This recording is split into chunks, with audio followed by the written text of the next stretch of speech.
પૃથ્વી sir chemistry YouTube ચેનલમાં તમારા બધાનું સ્વાગત છે। આજે છોકરાઓ આપણે વાત કરવાની છે થોડાક એવા અગત્યના પ્રશ્નોની। આજે આપણે રાઉલ્ટનો નિયમ શીખવાનો છે અને સાથે સાથે છોકરાઓ આપણે વાત કરવાની છે આદર્શ અને બિન આદર્શ દ્રાવણ વિશે। આદર્શ દ્રાવણ અને બિન આદર્શ દ્રાવણ।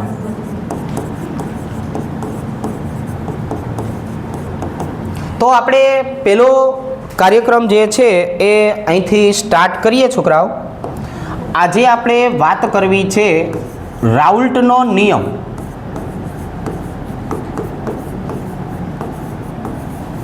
અહીંયા આપણે દર્શાવીએ છીએ બાષ્પશીલ દ્રાવ્ય। અહીંયા આપણે શું દર્શાવવું છે છોકરાઓ? બાષ્પશીલ દ્રાવ્ય જે છે એને દર્શાવવું છે। તો અહીંયા છોકરાઓ આપણે એમસીક્યુમાં યાદ રાખી શકાય એવા મુદ્દા કયા? તો કે પહેલો મુદ્દો છોકરાઓ, અહીંની જો આપણે વાત કરીએ તો અહીંયા આપણો દ્રાવ્ય કોણ હશે? તો કે ભાઈ દ્રાવ્ય હશે પ્રવાહી। પ્રવાહીનું રૂપાંતર શેમાં થાય? તો કે બાષ્પમાં થાય, એટલે કે દ્રાવ્ય બાષ્પશીલ છે। બીજા નંબરની જો વાત કરીએ તો આવી રીતે દર્શાવશું છોકરાઓ, દ્રાવક। છોકરાઓ આપણો દ્રાવક પણ કેવો છે? તો કે પ્રવાહી। દ્રાવક પણ પ્રવાહી છે એટલે એનું રૂપાંતરણ શેમાં થાય? તો કે એનું પણ રૂપાંતરણ બાષ્પમાં થાય, એ પણ બાષ્પશીલ છે। તો જ્યારે દ્રાવ્ય અને દ્રાવક બંને જણા બાષ્પ બનાવી શકે તો એમાંથી બાષ્પ દબાણ મળે છે। આપણને શું મળે છે છોકરાઓ? બાષ્પ દબાણ મળે છે। તો અહીંયા આપણે આવી રીતે દર્શાવશું કે દ્રાવણનું બાષ્પ દબાણ ઇઝ ગ્રેટર ધેન દ્રાવકનું બાષ્પ દબાણ। છોકરાઓ આવી રીતે જો અહીંયા છોકરાઓ મારે સંજ્ઞા તરીકે તમને દર્શાવવું હોય તો આવી રીતે P total is greater than P1। દ્રાવણનું બાષ્પ દબાણ દ્રાવકના બાષ્પ દબાણ કરતાં વધારે છે। એનું સિમ્પલ કારણ છે કે જ્યારે પ્રવાહી ઘટક હોય એ પ્રવાહી ઘટકનું રૂપાંતરણ બાષ્પમાં થાય એટલે ઢાંકણા ઉપર દબાણ કરે, એ દબાણને બોલાય એનું બાષ્પ દબાણ। આપણે પાણી ગરમ કરવા મૂક્યું હોય ને છીબું ઢાંકેલું હોય તો જ્યારે પાણી ઉકળી જાય કે નહીં એટલે છીબું ઉપર ડિસ્કો કરવા માંડે। શું કામ? કેમ કે જે બાષ્પ બને છે એ છીબા ઉપર શું કરશે? તો કે દબાણ આપશે। તો એના કારણે જે છીબું આમ ઠન થવા માંડે કે નહીં, એ એનું બાષ્પ દબાણ કહેવાય। હવે આપણે આમનો સંબંધ જોવો છે તો હળવે હળવે આપણે આખી વસ્તુને સમજીએ। માની લ્યો કે છોકરાઓ આપણી પાસે આવા એક સમાન ત્રણ પાત્રો છે। જો આવી રીતે આપણી પાસે શું છે છોકરાઓ? આવા એક સમાન ત્રણ પાત્રો છે। હવે હું આની જો વાત કરું તો આને આવી રીતે દર્શાવશું। જો હવે આપણે આમની જો વાત કરીએ તો આને આવી રીતે દર્શાવશું। આ ત્રણે ત્રણ પાત્રોને પહેલા નોખા પાડી દે। હાલ ભાઈ તું નોખું આવતું રહ્યા, ભેગું થઈ ગયું કા? જીવનની અંદર બધું ભેગું થઈ ગયું છે, આ તો જાતુંય નથી। ચાલો અહીંયા જુઓ તો હવે આપણે આ જગ્યાએ ત્રણ પાત્રને દર્શાવી દઈએ અને આપણે ધારી લીધું છે કે આ ત્રણે ત્રણ પાત્ર કેવા હશે? એક સમાન। ધારો કે બધા જ પાત્રો એક સમાન છે। હવે તો કે હવે આમ જોવા જઈએ તો આવી રીતે દર્શાવશું। આમાં હું માત્ર ને માત્ર દ્રાવ્યને ભરું છું। આની જો આપણે વાત કરીએ તો આની અંદર આપણે છોકરાઓ માત્ર ને માત્ર દ્રાવકને ભરીએ છીએ, પણ આ પાત્રની જો વાત કરીએ તો આની અંદર દ્રાવણ આવેલું છે। કોણ આવેલું છે છોકરાઓ? દ્રાવણ। હવે તો કે હવે અહીંયા જો આ પાત્રમાં મારી પાસે એકલું દ્રાવ્ય જ છે હવે એકલું દ્રાવ્ય હોય એટલે હું પાત્રનું ઢાંકણું બંધ કરું તો અહીંયા જે મને દબાણ મળશે એ દબાણ માત્ર ને માત્ર દ્રાવ્યના કારણે મળશે. કોના કારણે? માત્ર ને માત્ર દ્રાવ્યના કારણે.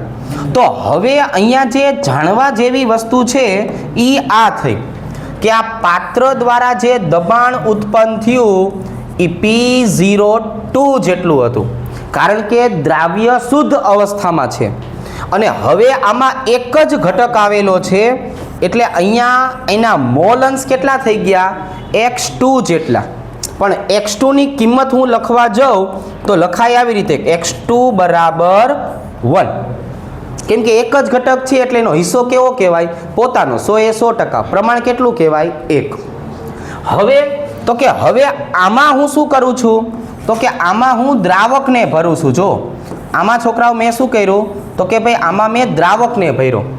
હવે જો હું દ્રાવકને ભરું છોકરાઓ તો સિમ્પલ વસ્તુ છે કે આની ઉપર જે દબાણ આવશે એ દબાણ કોના કારણે આવશે તો કે દ્રાવકને કારણે. તો આ જે દબાણ મળ્યું એ મને શુદ્ધ દ્રાવકનું મળ્યું P01 અને અહીંયા જે ઘટક આવેલો છે એ દ્રાવક છે એટલે દ્રાવકના મોલ અંશ x1. પણ આપણે હળવે કરીને કહી દઈએ કે x1 નો છોકરાઓ જવાબ કેટલો હશે? 1. કેમ કે એમાં માત્ર ને માત્ર કોણ આવેલું છે તો કે ભાઈ માત્ર ને માત્ર આપણી પાસે જે આવેલી વસ્તુ છે એ કોણ તો કે દ્રાવક. હવે આપણે આમનો છોકરાઓ આલેખ દર્શાવીએ. હવે આમની જો આપણે વાત કરીએ તો અહીંયા એમનો આલેખ સમજાવીએ. જો આલેખ હું આવી રીતે દર્શાવું છું. આલેખની જો આપણે વાત કરીએ તો આપણે આવી રીતે દર્શાવીએ. જાત મહેનત જિંદાબાદ. જો આવી રીતે. હવે તો કે હવે છોકરાઓ આ એનું ઉગમ બિંદુ થયું, આ y અક્ષ, આ x અક્ષ. અહીંયા આપણે શું લેવાનું છે? બાષ્પ દબાણ. અહીંયા છોકરાઓ શું લેવાનું છે? મોલ અંશ. આવી રીતે. હવે આમની જો આપણે વાત કરીએ છોકરાઓ તો થોડુંક એવું સ્પેસિફાઈ કરીએ કે અહીંયા x2 નો જવાબ કેટલો હતો? 0.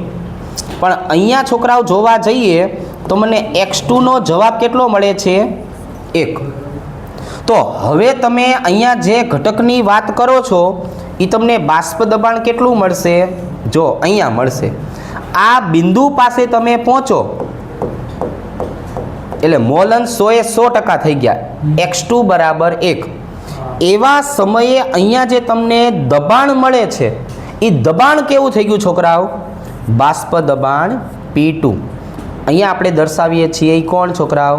જો P02. રેડી? તો હવે આ જે આંશિક દબાણ મને મળ્યું એટલે P2 બરાબર શું કહેવાય? P02 into x2. છોકરાઓ મેં આમનું અને આમનું મૂલ્ય સરખું શું કામ લીધું? કેમ કે અહીંયા તમે જો x2 નો જવાબ કેટલો છે? 1. તમે P02 ગુણ્યા 1 કરો તો જવાબ કેટલો આવે? P2. એટલે P2 બરાબર P0 ઇન્ટુ x2. આ પાત્રમાં માત્ર ને માત્ર મારી પાસે દ્રાવ્ય છે. હવે આ જ વસ્તુ હું કોના માટે લખીશ છોકરાઓ? દ્રાવક માટે. જો આવી રીતે. હાલો થોડુંક એવું આપણે આમાં ધ્યાન રાખશું. અહીંયા છોકરાઓ મારે શું લેવાનું છે તો કે ભાઈ અહીંયા મારે લેવાનું છે બાષ્પ દબાણ અને અહીંયા મારે શું લેવાનું છે? મોલ અંશ. મોલ અંશમાં થોડુંક સ્પેસિફાઈ કરાવું છું છોકરાઓ. અહીંયા x1 બરાબર કેટલા? 0 અને અહીંયા x1 બરાબર કેટલા? 1 મેક્સિમમ. તો હવે મને જે પણ બાષ્પ દબાણ મળશે છોકરાઓ એ જો આવી રીતે મળશે. આમ દ્રાવકનું પ્રમાણ વધારે હોય એટલે મેં આવું દર્શાવ્યું. હવે આ બિંદુએ જે ઘટક મને મળ્યો ત્યાં x1 ની કિંમત કેટલી? 1. તો આ થઈ ગયું P01 અને અહીંયા જે મને મળ્યું એને શું કહેવાય? P1. તો P1 નો જવાબ કેટલો આવશે અહીંયા પણ તો કે ભાઈ P1 બરાબર P01 ઇન્ટુ x1. આ x1 શું કામ? x1 ની કિંમત કેટલી છે? 1. તો P01 અને P1 બે કેવા કહેવાય? એક સરખા. હવે જે મેં મારી પાસે ત્રીજું પાત્ર લીધું છે એ હું ત્રીજા પાત્રમાં શું કરવાનો છું છોકરાઓ?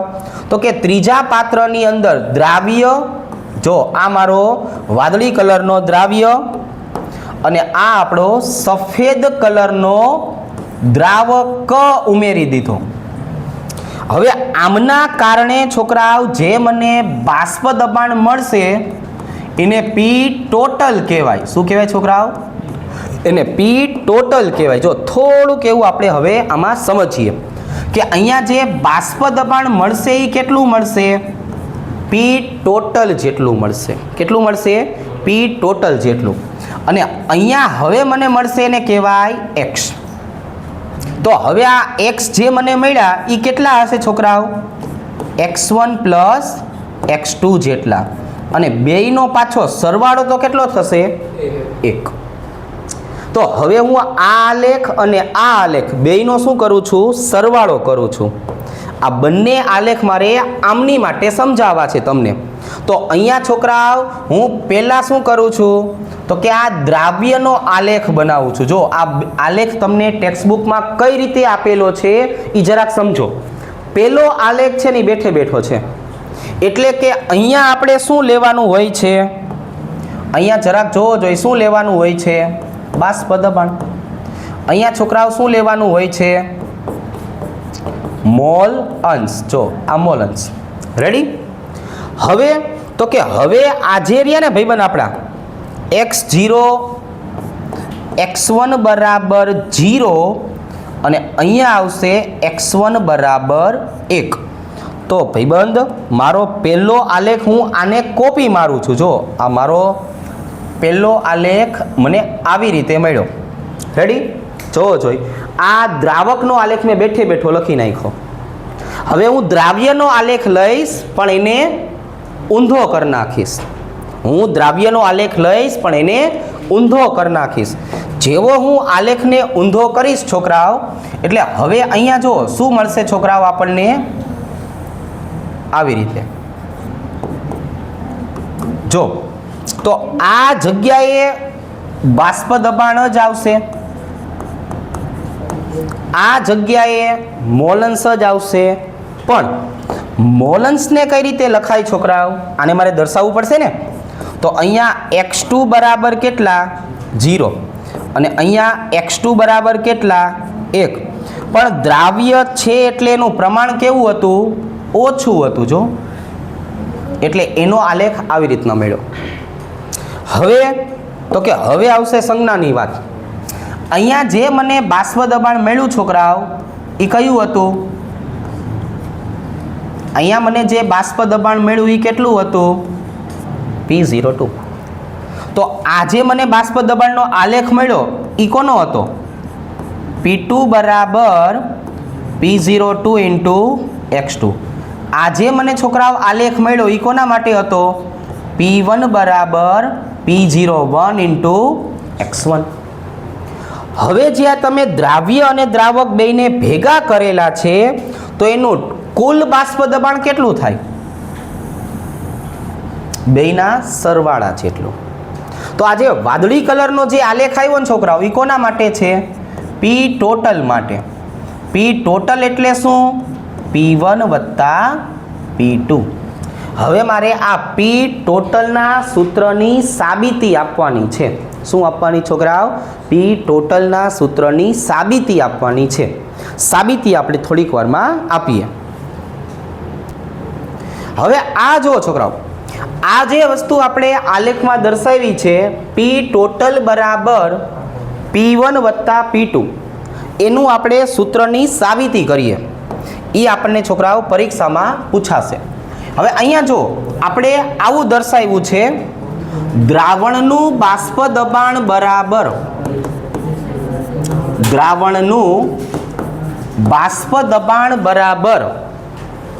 અવાજ આવે છે થોડો. તો અહીંયા આવી જશે છોકરાઓ દ્રાવકનું બાષ્પ દબાણ વત્તા આવશે છોકરાઓ દ્રાવ્યનું બાષ્પ દબાણ. તો હવે આપણે જેને છોકરાઓ દ્રાવહણ કીધું છે એના બાષ્પ દબાણને દર્શાવશું P2 વડે, દ્રાવકના બાષ્પ દબાણને દર્શાવશું P1 વડે, દ્રાવ્યને દર્શાવશું P2 વડે. પણ હજુ આપણે આવું શીખા કે PT બરાબર શું કહેવાય છોકરાઓ? તો કે ભાઈ P01 ઇન્ટુ x1 વત્તા P02 ઇન્ટુ x2. શુદ્ધ અવસ્થામાં રહેલા દ્રાવક અને દ્રાવ્યનું બાષ્પ દબાણ અને શુદ્ધ અવસ્થામાં રહેલા દ્રાવ્ય અને દ્રાવકના મોલ અંશ.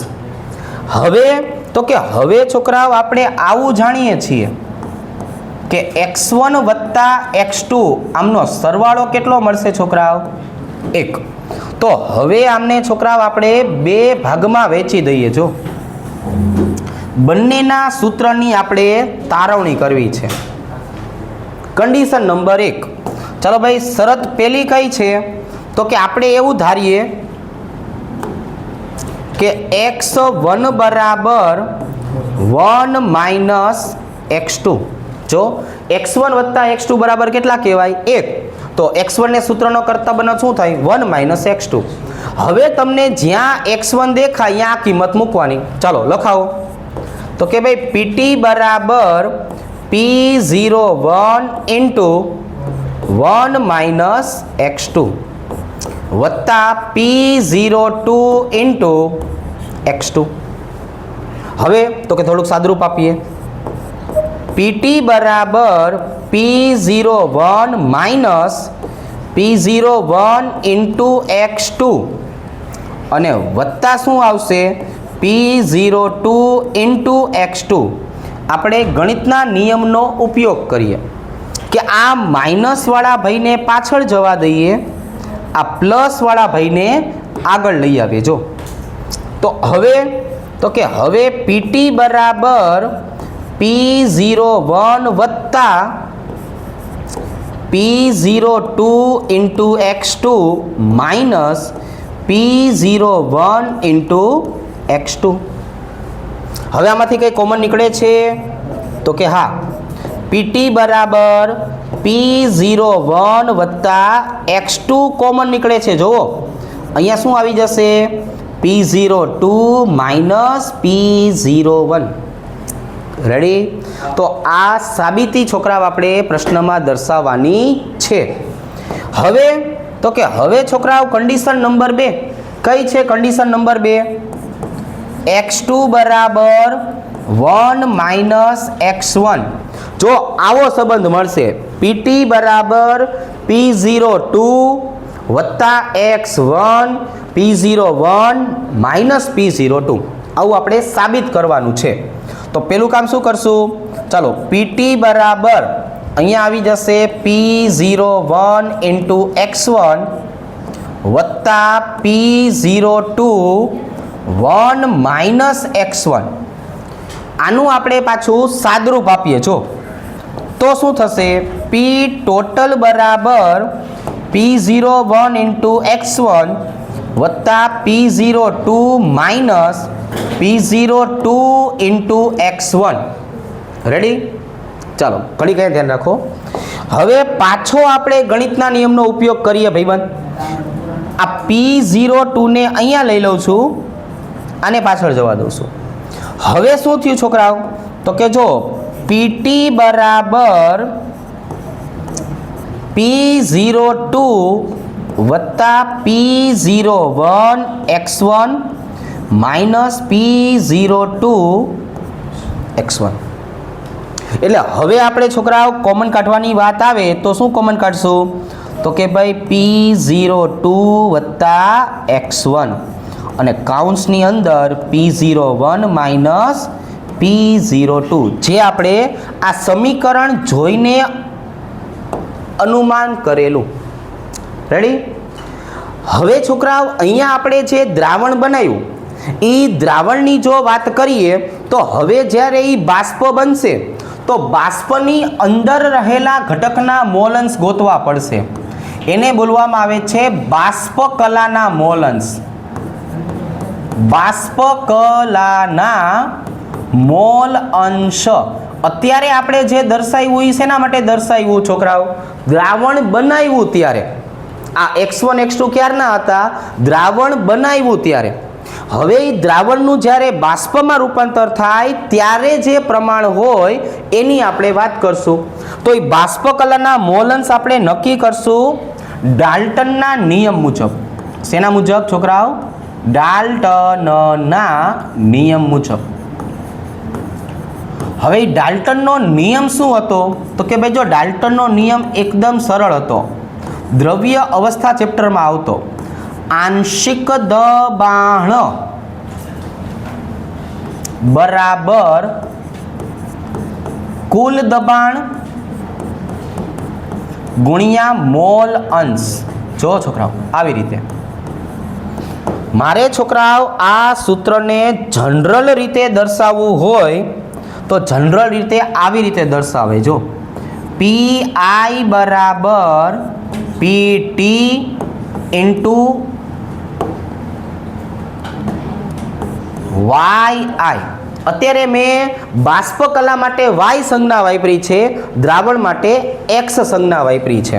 તો હવે છોકરાઓ જો હું આ જ વસ્તુને દ્રાવક માટે લખું તો દ્રાવકનું સૂત્ર શું થાય બોલો જોઈ? દ્રાવક માટે મારે લખવું હોય તો y1 બરાબર P1 ના છેદમાં P ટોટલ. પણ P1 નો મતલબ શું હતો? P1 નો મતલબ છોકરાઓ P01 ઇન્ટુ x1 ના છેદમાં P ટોટલ. જો હવે મારે દ્રાવ્ય માટે લખવું હોય તો કે ભાઈ દ્રાવ્ય માટે લખવું હોય તો લખાય, વાંધો નહીં. y2 બરાબર P2 ના છેદમાં P ટોટલ. હવે બેન P2 નો મતલબ શું હતો? P2 નો મતલબ P02 ઇન્ટુ x2 છેદમાં P ટોટલ. અહીંયા સુધી તમારે 4 માર્કનો પ્રશ્ન પૂછાય તો સમજાવવું પડે. રેડી? ચાલો અહીંની જો આપણે વાત કરીએ તો આકૃતિ, આલેખ અને ત્યાર પછી આવા પ્રકારના સમીકરણ, આપણે અહીંયા સુધીનું કામ જે છે એ 4 માર્ક માટે કરવું પડે. ચાલો છોકરાઓ હવે થોડુંક એવું કામ શું કરવું છે તો કે હવે આપણે દ્રાવણના પ્રકાર સમજવા છે. જો છોકરાઓ આપણે આમ જોવા જઈએ તો હું દ્રાવણને 2 ભાગમાં વહેંચી શકું. દ્રાવણ છોકરાઓ 2 પ્રકારના જોવા મળશે. કયા કયા 2 પ્રકારના? તો કે ભાઈ પહેલું જે દ્રાવણ આપણને જોવા મળવાનું છે એને બોલવાનું છે આદર્શ દ્રાવણ. અને બીજું જે કારણ છે એ છે બીજું જે દ્રાવણ છે બિન આદર્શ દ્રાવણ. જો આવી રીતે. અને હવે અહીંયા જે આ બિન આદર્શ દ્રાવણ છે એના પાછા 2 પ્રકાર પડશે. પહેલો પ્રકાર એને કહેવાનું છે રાઉલ્ટના નિયમ મુજબ. રાઉલ્ટના નિયમ મુજબ ધન વિચલન. અને બીજાને છોકરાઓ આપણે નામ આપવાનું છે રાઉલ્ટના નિયમ મુજબ. નિયમ મુજબ ઋણ વિચલન. તો હવે આજે આપણે વાત કરવાની છે એમાં પહેલો પ્રકાર કયો સમજાવવાનો છે આપણે? તો કે ભાઈ પહેલો પ્રકાર સમજાવવાનો છે આદર્શ દ્રાવણ. છોકરાઓ આપણે આદર્શ દ્રાવણની વાત કરીએ તો આદર્શ દ્રાવણ મળશે ક્યારે? તો કે જો હું આદર્શ દ્રાવણની વાત કરું તો આવી રીતે મળશે કે આપણી પાસે જે દ્રાવ્ય પદાર્થ છે એ કેવો છે?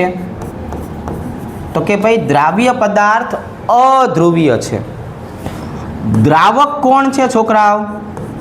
તો કે જે દ્રાવક છે એ પણ કેવો છે? તો કે અધ્રુવીય ઘટક છે. જો દ્રાવ્ય અને દ્રાવક બંને અધ્રુવીય હોય એનો સિમ્પલ મતલબ એવો થયો કે આ બેને ભેગા કરીને જ્યારે હું દ્રાવણ બનાવીશ ને તો દ્રાવણમાં વધારાનું આકર્ષણ કે અપાકર્ષણ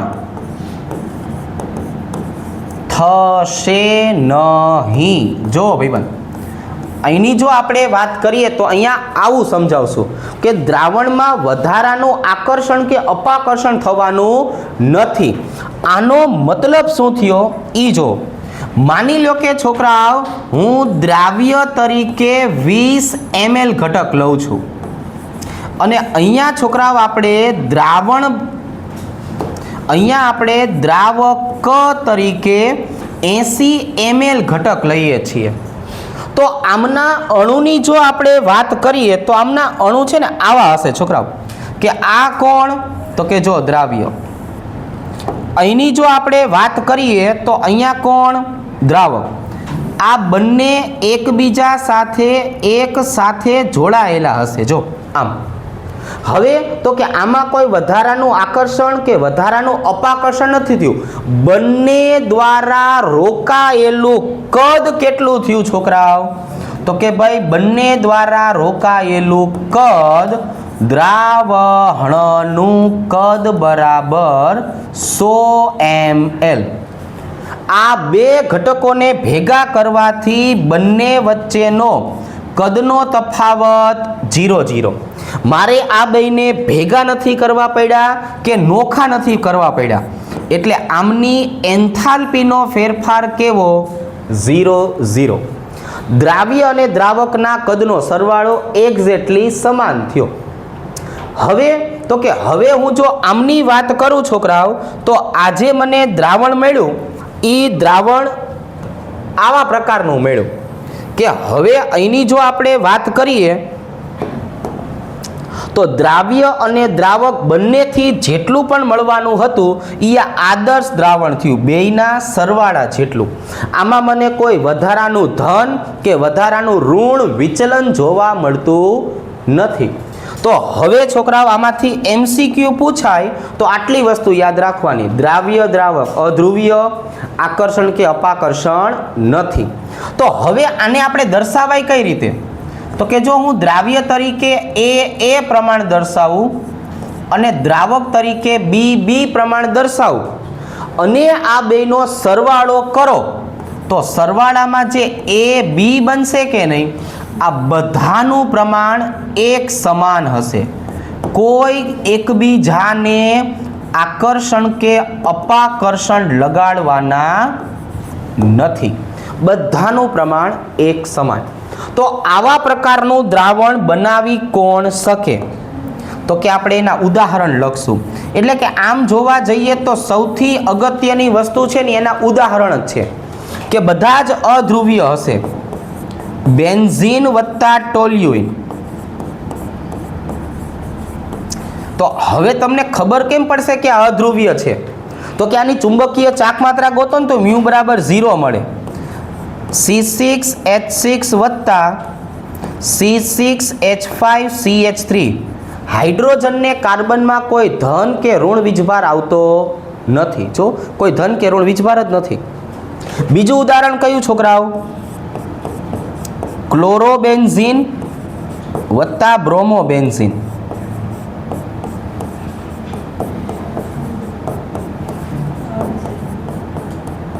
જો આવી રીતે ક્લોરોબેન્ઝીનને કઈ રીતે દર્શાવાય, PHCl તરીકે અને PHBr તરીકે. જો આમાં કોઈ પ્રકારનો વીજભાર આવશે નહીં, અબંધકારક ઇલેક્ટ્રોન યુગ્મ આવશે નહીં, આંશિક ધન વીજભાર વાળો હાઇડ્રોજન આવશે નહીં. રેડી? ચાલો ત્રીજું ઉદાહરણ કયું, હેક્ઝેન વત્તા હેપ્ટેન. અહીંયા જુઓ છોકરાઓ, C6H14 C7H16. હાઇડ્રોજન ને કાર્બન કોઈ ધન વીજભાર કોઈ ઋણ વીજભાર નથી. અને છેલ્લું ઉદાહરણ છોકરાઓ, કાર્બન ડાયસલ્ફાઇડ અને કાર્બન ટેટ્રાક્લોરાઇડ. તો અત્યાર સુધી મેં જેટલા ઉદાહરણ લખ્યા ને એમાં હું કહેવા આમ માગતો હતો કે બધાના મ્યુ બરાબર શું આવતું હતું, 0.0 બોહર મેગ્નેટોન. આ વસ્તુનું ખાસ ધ્યાન રાખજો, એટલે આને આદર્શ દ્રાવણ કહેવાય. ચાલો હવે જુઓ છોકરાઓ, હવે આપણે રાઉલ્ટના નિયમ પ્રમાણે આગળ વધીએ તો પહેલાં આપણે દર્શાવવું છે ધન વિચલન. ધન વિચલનનો છોકરાઓ મતલબ શું થાય એ સમજો. તો અહીંયા છોકરાઓ આપણે દ્રાવ્ય બરાબર લેવાનું છે, આવી રીતે દર્શાવવું પડશે. અહીંયા આપણે ચોક્કસ કયો ઘટક છે એવું દર્શાવી શકતા નથી. તો હવે જો હું ધન વિચલનની વાત કરું તો છોકરાઓ ધન વિચલન થશે ક્યારે? તો કે ભાઈ આપણે બે પ્રકારના ઘટકોને ભેગા કરી શકાય. એક અધ્રુવીય વત્તા ઓછા ધ્રુવીય. જો આપણે આવા બે પ્રકારના ઘટકો લઈએ, અધ્રુવીય અને ઓછા ધ્રુવીય, તો એનો મતલબ એવો થયો કે આમની વચ્ચે ધ્રુવીયતાનો તફાવત ઉત્પન્ન થાય. અને જ્યારે ધ્રુવીયતાનો તફાવત ઉત્પન્ન થાય ત્યારે દ્રાવ્ય અને દ્રાવકના અણુ વચ્ચે વધારાનું અપાકર્ષણ જોવા મળે છે. છોકરાઓ શું જોવા મળશે? વધારાનું અપાકર્ષણ જોવા મળશે. કારણ કે એક ઘટક અધ્રુવીય છે અને બીજો ઘટક ઓછો ધ્રુવીય છે. તો હવે આનું ઉદાહરણ કયું છોકરાઓ? કે જો અધ્રુવીયની વાત કરું તો અધ્રુવીય ઘટક કયો? તો કે CH2. અને ઓછો ધ્રુવીય ઘટક કયો છોકરાઓ? તો કે એસિટોન. જો CH3CO CH3, તો આને છોકરાઓ આપણે એસિટોન અને આને આપણે છોકરાઓ દર્શાવશું કાર્બન ડાઇસલ્ફાઇડ તરીકે. આવું નવું બીજું શેમાં જોવા મળી શકે? તો કે આવું નવું છોકરાઓ બીજું આમાં જોવા મળી શકે. ઓછા ધ્રુવીય ઘટક વત્તા ધ્રુવીય ઘટક. ચાલો, તો હવે ઓછો ધ્રુવીય અને ધ્રુવીય જો ભેગા કરશું તો પણ આમની વચ્ચે શું આવવાનું છે? અપાકર્ષણ લાગશે. કારણ કે ધ્રુવીયતાનો તફાવત જોવા મળે. તો ઓછા ધ્રુવીય તરીકે આપણે કોને લેવાનો છે? તો કે ભાઈ ઓછા ધ્રુવીય તરીકે આપણે લેશું એસિટોન. અને વધારે ધ્રુવીય તરીકે આપણે કોને લેવાનું છે? તો કે ઇથેનોલ. જો શું લેશું છોકરાઓ આપણે? ઇથેનોલ. આવી રીતે જો આ બેના ઉદાહરણો થયા. મેં ઉદાહરણ એટલે લખાવ્યા, તમે એના ઉપર થોડુંક વધારે ધ્યાન રાખો. હવે આમના અણુ વચ્ચે જ્યારે આંતર આણવીય આકર્ષણની ચર્ચા કરીએ તો એ અને બી વચ્ચેના આકર્ષણની અંદર વધારે એવો ફેરફાર જોવા મળે છે.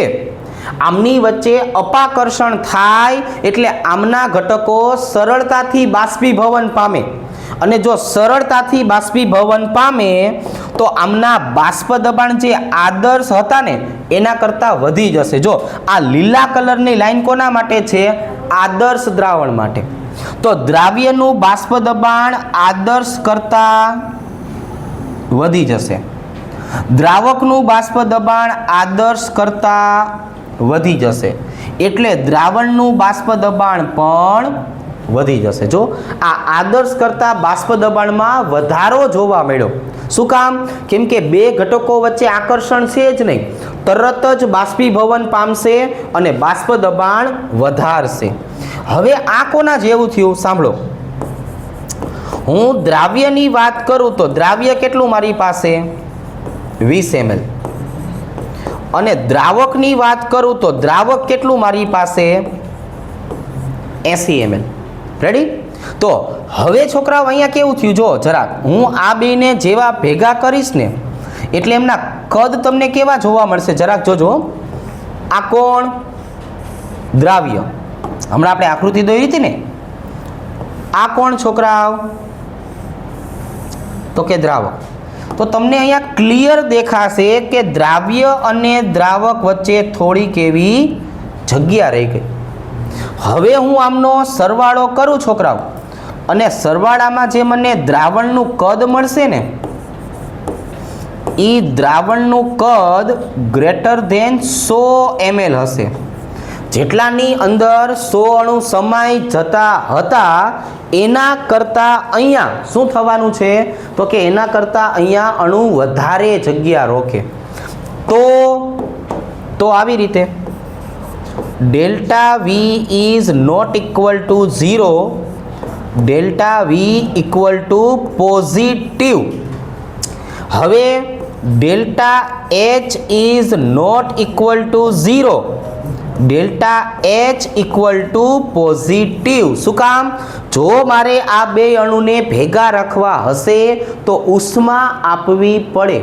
જેમાં ઉષ્માનું શોષણ થાય એને ઉષ્મા શોષક પ્રક્રિયા કહેવાય. ઉષ્મા શોષક પ્રક્રિયા માટે ડેલ્ટા એચ પોઝિટિવ મળે.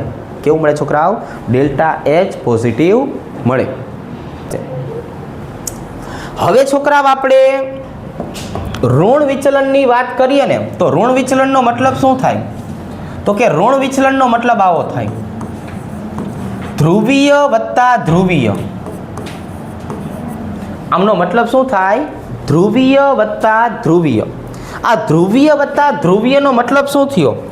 જ્યારે હું આ બે ઘટકોને ભેગા કરું છું ને છોકરાઓ, એટલે આમના અણુ વચ્ચે વધારાનું આકર્ષણ જોવા મળશે.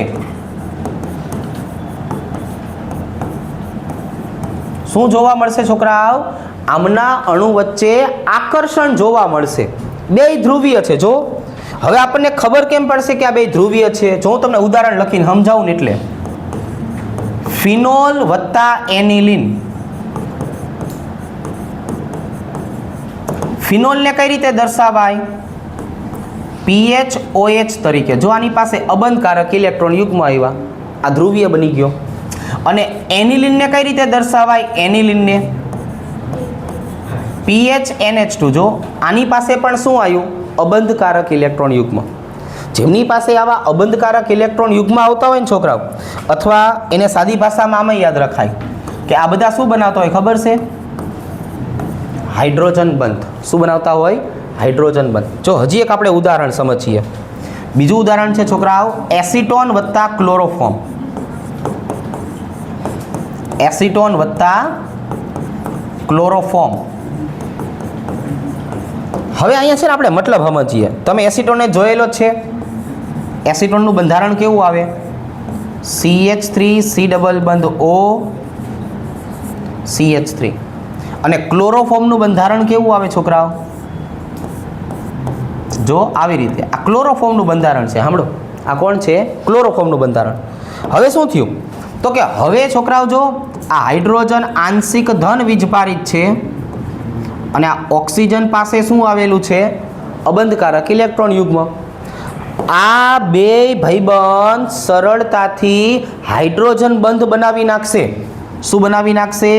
હાઇડ્રોજન બંધ બનાવી નાખશે. જો આવી રીતે આને કહેવાય હાઇડ્રોજન બંધ. જો આને H બંધ કહેવાય, હાઇડ્રોજન બંધ. હાઇડ્રોજન બંધ બન્યો એટલે બે કેવા થઈ ગયા? મજબૂતાઈથી જોડાઈ ગયા. જો બે વચ્ચે શું આવી ગયું છોકરાઓ? આકર્ષણ. હવે તમે અહીંયા દ્રાવ્યનું કદ કેટલું લ્યો છોકરાઓ? તો કે 20 ml. હવે હું છોકરાઓ દ્રાવકનું કદ કેટલું લઉં? જો 80 ml. પણ અહીંયા સિસ્ટમ કઈ થઈ?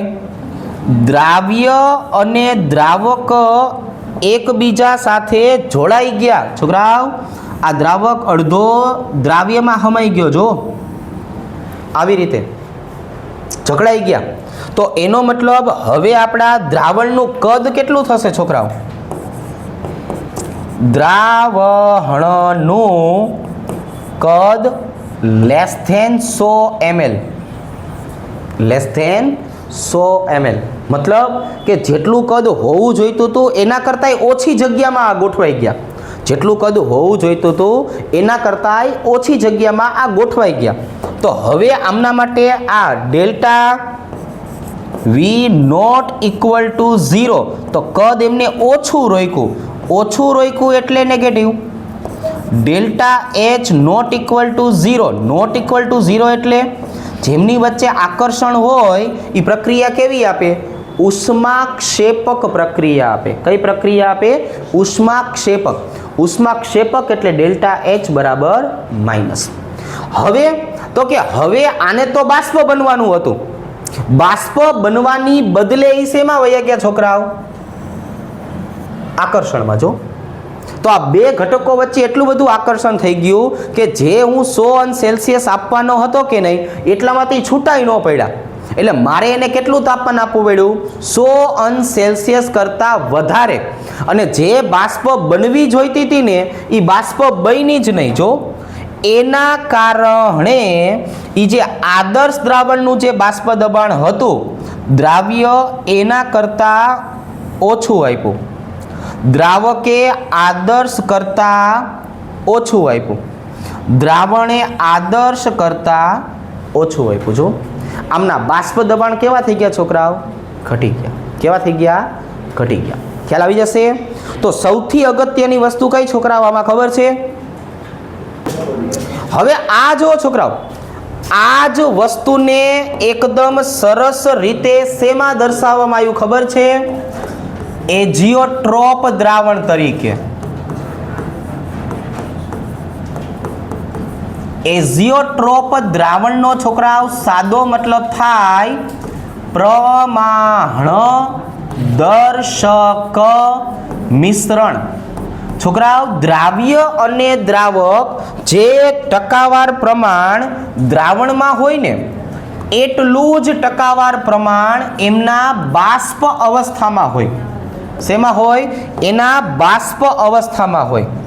એટલે એકને કહેવાનું છે છોકરાઓ ન્યૂનતમ એઝિયોટ્રોપ. આ ન્યૂનતમ એઝિયોટ્રોપ એટલે રાઉલ્ટના નિયમથી કેવું? ધન વિચલન. બીજા નંબરે આવે છે છોકરાઓ મહત્તમ એઝિયોટ્રોપ. છોકરાઓ મહત્તમ એઝિયોટ્રોપનો મતલબ શું થાય? રાઉલ્ટના નિયમ પ્રમાણે ઋણ વિચલન. હવે મારે છોકરાઓ તમને એકદમ ટૂંકમાં સમજાવવું છે કે એઝિયોટ્રોપ એટલે શું. મારી પાસે દ્રાવ્ય અને દ્રાવક મેં ભેગા કર્યા છે. હવે તો કે હવે હું એને જ્યારે ઉકાળવા લઈ જઈશ એટલે બંનેની બાષ્પ બનશે. જે પ્રમાણ દ્રાવણની અંદર હતું ને એ જ પ્રમાણ ક્યાં આવ્યું છોકરાઓ? તો કે એ જ પ્રમાણ બાષ્પમાં આવ્યું. પણ આજે ન્યૂનતમ એઝિયોટ્રોપ અને મહત્તમ એઝિયોટ્રોપનો મતલબ આવો થાય. માની લો કે મારી પાસે આદર્શ દ્રાવણ છે, તો આદર્શ દ્રાવણના અણુ કેવા હતા છોકરાઓ? આમ એકબીજા સાથે જોડાયેલા હતા, અથવા આવી રીતે તમે થોડીક એવી ઉર્જા આપીને એટલે આમ નોખા પડ્યા. બસ આ ઉર્જાને ધ્યાનમાં રાખવાનું છે. આદર્શ દ્રાવણ માટે કેટલી ઉર્જા જોઈ? જો તો કે બે અણુ કેવા હતા? જોડાયેલા. તમે ઉર્જા આપી એટલે નોખા પડ્યા. પણ હવે હું ધન વિચલનની વાત કરું ને, ધન વિચલનની, તો અણુ પહેલેથી કેવા છે? નોખા. હવે તમે કેટલી ઉર્જા આપશો નોખા પડશે? તો કે હાવ ઓછી. તમે હાવ ઓછી ઉર્જા આપશો એટલે એને શું કહેવાય? ન્યૂનતમ એઝિયોટ્રોપ. જો કેમ કે અણુ પહેલેથી જ કેવા છે? નોખા. થોડીક એવી ઉર્જા નોખા પડી જશે એટલે આ ન્યૂનતમ એઝિયોટ્રોપ થયું. આનું ઉદાહરણ કયું છોકરાઓ? તો કે ઇથેનોલ 95% અને પાણી કેટલું છોકરાઓ? 5%. મહત્તમ એઝિયોટ્રોપનો મતલબ અણુ આમ જોડાયેલા છે. પહેલાં તમે ઉર્જા આપશો એટલે અણુ કેવા થશે? આમ નોખા પડશે. અને પછી ઉર્જા આપશો તઈ નોખા પડશે. એનો મતલબ તમારે ઉર્જા કેવી આપવી પડી? ઘણી બધી વધારે. તો એટલા માટે આને શું કહેવાય? મહત્તમ એઝિયોટ્રોપ. HNO3 68% અને પાણી કેટલું છોકરાઓ? 32%. આ ઉદાહરણ જ પરીક્ષામાં પૂછે. આ અને આ ઉદાહરણ છોકરાઓ આપણે આટલું કામ કરવાનું થશે. રેડી? ચાલો.